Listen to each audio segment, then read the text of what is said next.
Hey, what's up everyone? It's Miguel here. I want to thank you for joining me on my channel where I talk about leadership and leadership quality to help you develop and grow in leadership. You know, we've been doing this 10-part series where we've covered the 10 qualities of a great leader. I'll leave the link above and of course below in the description. But today we're talking about how a leader should be inclusive. Stick around.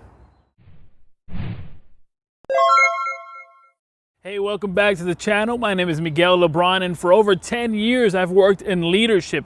I've done public speaking, teaching, mentoring, and in my experience, one of the things I've seen is many times there are leaders who can, well, unfortunately, shrug others to the side. Many times they will not give others the opportunity to develop and grow and learn. And unfortunately, people tend to, well, they tend to come closer. They tend to attract the people that, well, look like them instead of being inclusive and bringing everyone in. It's exactly what I want to talk about today. Listen, we live in a world where I think everyone is aware that no one is the same. You don't look like me. I don't look like you.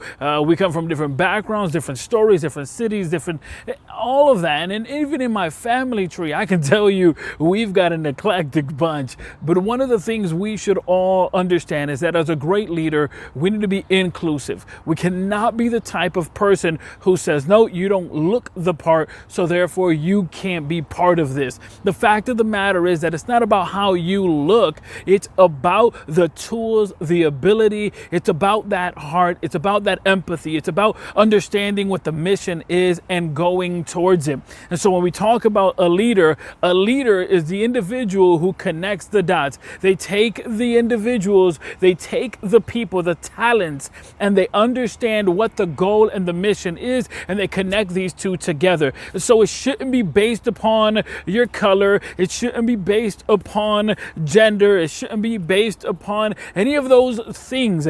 In fact, we see how everyone can be influential. We see how everyone, no matter the color, no matter the creed, no matter the faith, we see how everyone we know has an inalienable right to life, liberty, and the pursuit of happiness. And so there should be an equality where the fact is that no, you don't look like me. No, I don't look like you. No, I don't sound like you. Even when we talk about leadership, there are different leadership styles. You know, my style is more of a coaching style. And I believe that my honesty, my empathy, and my transparency has helped me be successful. But you look at other teaching styles, there are other methods in which people teach. And later we'll talk about that. There are different leadership styles, and later we'll talk about that. I'm sure you've seen leaders that are tyrants. I'm sure you've seen leaders that are the type of people that say something but expect you not to look at the way they act. Listen, the fact of the matter is that we are all a different bunch of people. We need to understand that we are one race, and that's the human race. And when we talk about the great leader doesn't look at anything else but the tools, the ability, and the fact of that person being able to contribute to the mission. And I think that we need to come to the conclusion and the understanding that a great leader isn't there to divide. A great leader is there to unite, and a great leader looks past the defects, looks past all of these other things such as faith or color or ideologies or background. And we just look past that and we say, okay, bottom line, can you contribute to the mission? Yes? Is your moral compass aligned with our moral compass? Yes? And if it is, let's go headstrong to the mission. That's it. Obviously, each organization has their moral compass, their moral standing. I'll tell you this story here. There was several years ago that this story took place, and it is that there was an unhappy employee from Coca-Cola. And he was so mad that he sent an email out to Pepsi. And the email was very simple. He reached out to them and said, listen, I'm leaving Coca-Cola. I'm tired of this. And he bashed them. And then he said, if you'd like, I can give you their secret sauce. I can give you their formula. I can give you all the tools, all the information. that I have. He made his offer for how much he was willing to give up this information. Now, what do you think Pepsi did? I'll give you a minute. Do you think Pepsi said, that's a deal, that's a leg up, that's an advantage? Here's exactly what they did.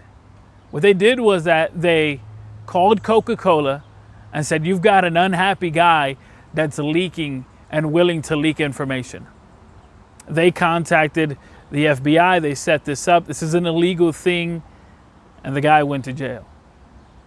You see, the fact of the matter is that when they asked Pepsi, why'd you do this? The representatives of Pepsi said, well, competition should exist, but it should be fair and it should be legal. Every organization has a moral compass. And so, obviously, within your organization, you know those ideas that you stand for. But we should be inclusive in saying, if you have the talents, the gifting, the ability, the tools, and you align with these moral standings, and it just doesn't matter if you're tall, short, big, small, black, white, yellow. It just doesn't. We should be inclusive if you want to be a great leader. One of the qualities is that you are inclusive.